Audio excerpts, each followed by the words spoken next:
आज के वीडियो में थ्योरम 1.4 पढ़ेंगे। इससे पहले 1.3 तक अपन ने थ्योरम पढ़ ली थी। कन्वर्जेंट सीक्वेंस 1.3 थ्योरम थी कि प्रत्येक अभिसारी अनुक्रम जो है वो परिबद्ध होता है, ये अपन प्रूव कर चुके हैं।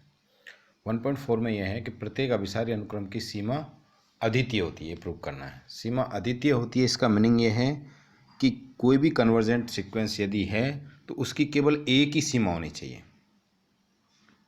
मतलब उस कन्वर्जेंट सीक्वेंस की दो अलग अलग सीमाएं नहीं हो सकती है, ये प्रूव करना है यहाँ पर। तो अपन ये मान के चल रहे हैं कि माना xn एक अभिसारी अनुक्रम है और सिद्ध तो ये करना है कि दो सीमाएं नहीं हो सकती है। अपन ये मान के चलते हैं कि दो सीमाएं हैं, उससे कोई ना कोई गलत रिजल्ट आएगा। तो संभव हो तो माना कि xn की दो भिन्न भिन्न सीमाएं l तथा l डैश है, मतलब l is not equal to l dash मान रहे हैं, दोनों अलग अलग हैं। अब दोनों बराबर नहीं है तो दोनों को माइनस जब करेंगे l माइनस एल डैश, मापांक निकालेंगे तो वो ग्रेटर देन जीरो रहेगा। तो एक संख्या का अपन चयन कर रहे हैं k, जिसका मान जीरो से बड़ा है। तो अपन ये लेके मान के चल रहे हैं कि mod l minus L dash is greater then k, मान के चल रहे हैं अपन कि k से बड़ा है। xn की लिमिट एक तो l ली अपन ने और एक xn की लिमिट l डैश ली। पहले अपन लिमिट xn l लेके चल रहे हैं। अब डेफिनेशन से अगर limit xn tends to l है तो mod xn minus l is less than epsilon होता है स्वैच्छिक अचर है, उसको k/2 मान लिया for all n is greater than n1। इस तरह दूसरा लिमिट xn जो है वो l डैश के बराबर भी अपन ले रहे हैं, तो यहाँ पर भी mod xn minus l dash is less then k/2 मान लेते हैं for all n is greater then n2।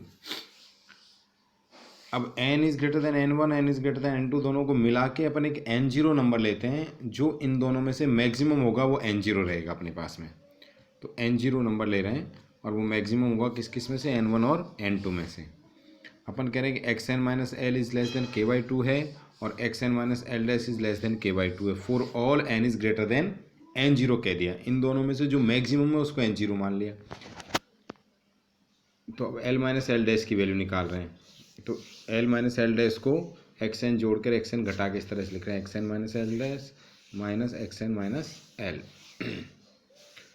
त्रिभुज असमी का मॉड x1 प्लस x2 होता है वो लेस देन होता है mod x1 plus mod x2, उससे इसको लिख दिया less than mod xn minus L dash plus xn minus l। इसका मान k/2, इसका मान k/2। तो l minus L dash is less then, मापांक इज लेस देन क्या आ गया k, जबकि क्या लिया था स्टार्टिंग में कि mod l minus L dash का मान k से बड़ा है, और यहाँ पर क्या आ गया mod l minus L dash का मान k से छोटा है। इसका मतलब पूर्व अवधारणा का क्या आ गया, विरोध आ गया, कॉन्ट्राडिक्शन आ गया। इसका मतलब अपन ने जो माना था कि अभिसारी अनुक्रम की दो सीमाएं l और l डैश अलग अलग होती है, वो अवधारणा गलत है। किसी भी अभिसारी अनुक्रम की जो लिमिट है वो अद्वितीय होती है, मतलब एक से ज़्यादा उसकी लिमिट एग्जिस्ट नहीं हो सकती है।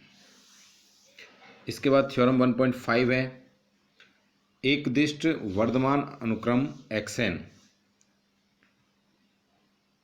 अभिसारी होता है यदि और केवल यदि अनुक्रम परिबद्ध हो तथा उस स्थिति में लिमिट xn सुप्रीमम xn के बराबर हो। दोनों तरफ से प्रूव करना है इसको।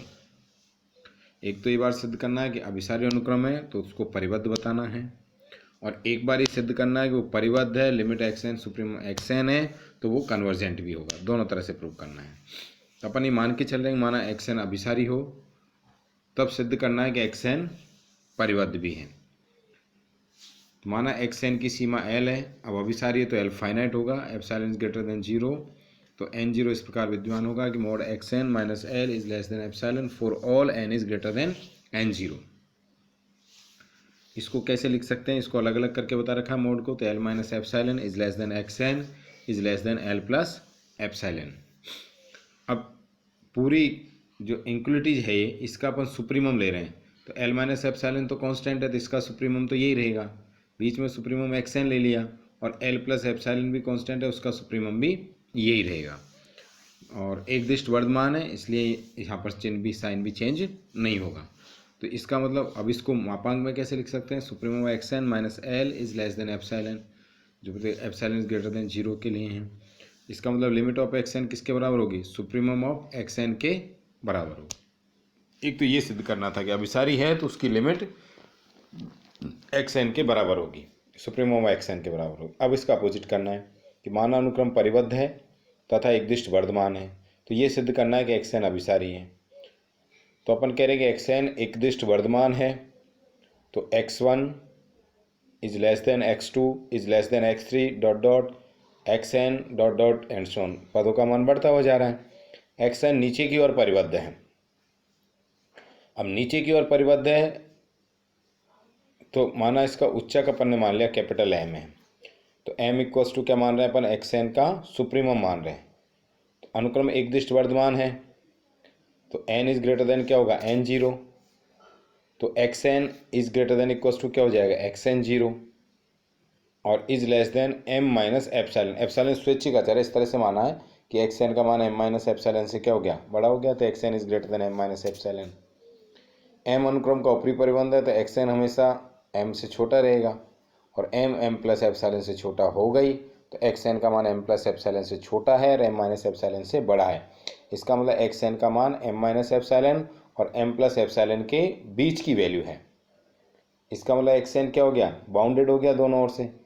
Mode x n minus m is less than for all n is greater than n zero, तो एक्स एन इसके उच्चक को अभिसृत होता है। इसका मतलब अनुक्रम अभिसारी है और इसके उच्चक को क्या होता है, अभिसृत होता है। तो दोनों थ्योरम 1.3, 1.4, 1.5 समझने के हिसाब से इम्पोर्टेंट थ्योरम है, एग्जाम में भी पूछी जा सकती है। इनमें कहीं डाउट हो तो तुम मुझे पर्सनली शेयर कर सकते हो। Thank you.